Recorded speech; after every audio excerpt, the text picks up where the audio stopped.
Fala aí, torcedor santista, um vídeo de um dia pós classificação para a semifinal do Campeonato Paulista. Isso não acontecia há muito tempo, repito, falei no vídeo de ontem do pós-jogo, né, desde 2019.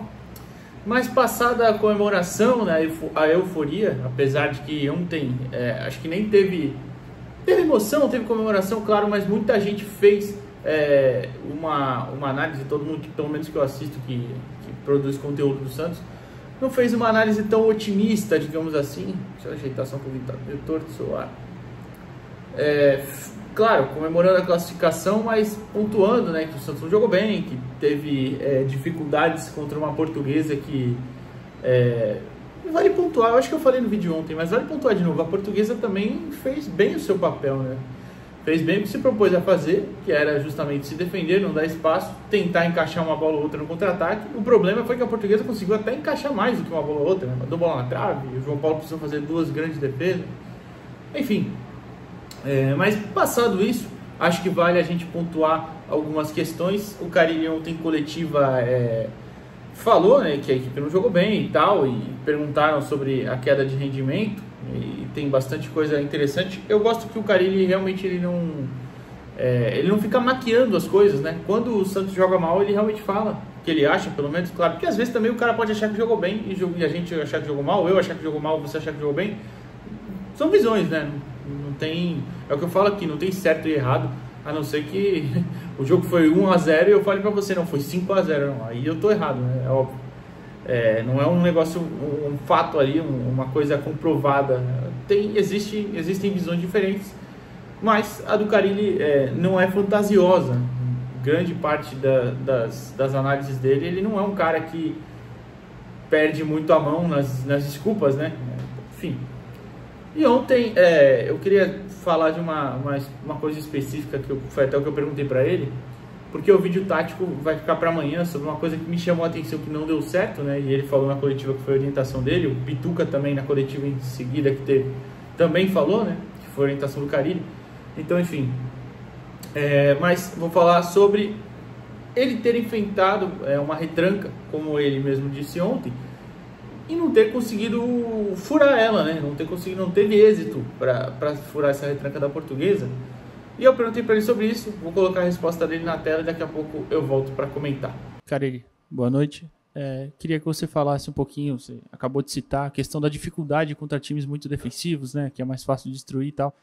Queria saber se você tem já pensando em algo planejado para evitar esse tipo de situação, porque em teoria, pelo menos na Série B, grande parte dos times vão enfrentar o Santos assim, né? Obrigado. Sim. Passa muito pela construção. Nos últimos jogos a gente tem percebido que Pituca e João Schmidt estão bastante trancados, então a gente tem que achar outras alternativas, ou com os nossos zagueiros, ou principalmente com os nossos laterais, que essa bola vai ter que chegar do lado. Não dá para fechar tudo, né? O adversário não consegue fechar tudo, como nós também não conseguimos fechar tudo. Então a gente tem que melhorar essa confiança, essa qualidade, quando a bola não estiver com o Pituca e nem com o João, que estão sendo os titulares. A gente tem mais confiança e coragem para jogar e entrar no campo ofensivo. Acho que parte daí a nossa busca de melhora para agredir mais o adversário. Então, a minha pergunta foi justamente imaginando uma eventual Série B já, lá na frente, eventuais partidas uma Série B em eventuais partidas que o Santos deve ter esse problema, né, de enfrentar equipes bem fechadas. Claro que não vão ser todas, tem equipes que vêm para jogar, tem equipes também que... eu duvido que equipes tradicionais, como já falei, o Sport, o Curitiba, vão jogar só se defender contra o Santos, enfim. Então acho que precisa realmente ter alternativas, e o Carille é um pouco travado nesse sentido de jogar da mesma forma. Por isso que no começo do ano até eu pelo menos me surpreendi bastante com a equipe jogando da forma que estava, né, com movimentações interessantes, sempre chegando volante, ponta lateral, meio encostando. Acho que tinham movimentações interessantes que agora não estão sendo feitas. E aí eu vou até, já pego esse gancho da resposta dele sobre laterais e volantes, né? Quando ele fala que os laterais precisam participar mais, eu volto para a questão dos laterais trabalhando por dentro. Tem até um vídeo aqui no canal, quando o Felipe Jonathan estava bem no começo do ano, ofensivamente fazendo essa função, o Aderlan também fazia, mas era uma alternativa muito interessante porque, como eu expliquei naquele vídeo, você gerava mais peças ali no meio, na ponta, enfim, onde se concentrasse, mais alternativas para trocar esse passe, né? Então, por que parou de fazer isso, né? Por que o time parou de fazer isso? Eu não digo nem só um cara, nem o Felipe Jonathan que tá mal, nem o Adelan que não jogou no último jogo, o Rainer. O time no geral parou de fazer isso. Aí eu pergunto por quê? Será que foi a orientação do Carille? Será que foi algo que ele preferia compensar, pedindo para os laterais não subirem tanto? Não sei, pode ser. E a outra parte é que ele fala sobre João Schmidt e Pituca estarem travados. E eu venho batendo nessa tecla em alguns últimos jogos, algum dos últimos jogos, né? Principalmente, acho que contra o Red Bull. Contra o Red Bull ficou só os dois no meio, né? Ficou muito difícil. Contra o Novo Horizontino, uma partida complicada. Se bem que aquela o João Schmidt joga, eu acho, né? Só eu vou confirmar aqui, mas eu acho que ele joga assim. Então, e nessa última também, os dois ficaram meio travados. E aí o Pituca até fez aquela questão de encostar muito na frente por orientação do Carille, né? Então, acho que... foi sim, o Pituca e o Schmidt contra o Novo Horizontino. Também foi uma partida que o Santos ficou encaixotado. E olha que curiosidade. Curiosamente, essa curiosidade. O Santos perdeu contra o Novo Horizontino, perdeu contra o Bragantino também, né? O outro jogo que perdeu foi lá, Palmeiras lá atrás, né? Então, acho que é um bom diagnóstico dele, porque o time depende muito dos dois, principalmente para fazer essa primeira saída. E aí a questão é como melhorar. A gente vai, com a volta do Juliano agora, se realmente ele estiver saudável, se manter saudável, a gente torce para que sim, claro. Ele vai ser o cara que vai atrair essa marcação e liberar mais espaço no meio, porque o Casares não tem feito tanto isso. O Casares encosta muito ontem no Furt, por orientação do Carille, mas acaba abrindo aquele buraco. O João Schmidt fazendo essa primeira saída sozinho fica sobrecarregado. Ele cita zagueiros, tudo bem, é uma alternativa. A gente vê muito o Joaquim lançando pro ponta sempre, normalmente o Guilherme, né?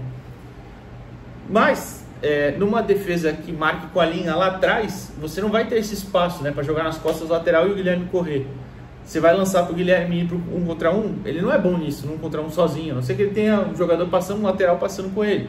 Mas aí já é uma bola longa difícil. Então são questões. Vai colocar o Jair no time titular?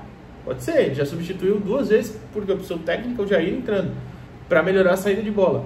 Porque o Jair é muito bom nisso, tem um passe excelente, tem uma visão de jogo muito acima da média para um zagueiro. E como ele próprio diz, ele diz em uma outra resposta do Carille da coletiva, que o Jair tem passes no campo de ataque, né? Ele acha bons passes no campo de ataque, o que é um bônus extra, né? Porque você tem um zagueiro que consiga construir e consiga, como se diz, romper a primeira linha, né? Passar da primeira linha de marcação acertando um passe para frente, é muito interessante e é uma característica essencial no futebol de hoje em dia. É claro que eu não vou comparar o nível do futebol, mas a Inter de Milão trabalha com muitos zagueiros que tem, joga com trio de zaga normalmente, né? E os zagueiros normalmente têm essa qualidade no passe que ajuda na primeira construção. Mas enfim, são só ideias, porque o Santos vai precisar de mais, vai precisar fazer mais. Isso, como vocês podem até ver, eu estou tirando independente do Paulista, independente da partida contra o Red Bull Bragantino, que a gente vai falar muito daqui para frente essa semana, né? Tem data FIFA agora. Até porque eu acho que o Bragantino não vai ficar com a linha lá atrás, então não vai ser tanto uma questão para esse jogo específico. Mas me preocupou pensando em outros jogos, pensando na Série B, pensando lá na frente, porque eu acho que realmente a gente vai encarar a maior parte da Série B precisando propor jogo. E é uma coisa que me preocupa também, porque ano passado a gente se ferrou assim, né? Na Vila a gente enfrentou times e a gente não conseguia propor, e times que a gente poderia ter ganho, deveria ter ganho, e não conseguiu, né? Então, enfim, acho que a gente precisa melhorar nisso. Que bom que o Carille está enxergando isso, que bom que o Carille não está inventando desculpas, ele viu o diagnóstico dele foi esse, e ele precisa saber como resolver. Tem tempo, já tiveram 3 semanas livres de treino, ou 4 até, não, acho que 3, não sei, mas vai ter agora 10 dias ainda, mais que uma semana. O Santos deve jogar na quinta-feira, né? Porque o Palmeiras deve jogar quarta, sem ser nessa semana, claro. Na outra semana, que seria dia 27 ou 28, é isso mesmo? 27 ou 28 de março, claro. Então, enfim, tem tempo, dá pra melhorar. O Carille é bom técnico, acho que o Carille é um técnico inteligente, Acho que é um técnico que sabe trazer o grupo para si, né? E eu acho que o grupo ainda está com ele. Enfim, eu acho que é um cara que pode melhorar muito, sim, o Santos para esse ano ainda, mas alguns sinais estão preocupantes, né? Vale pontuar isso. Amanhã a gente volta com a análise tática bem legal que eu estou preparando e é isso. Valeu!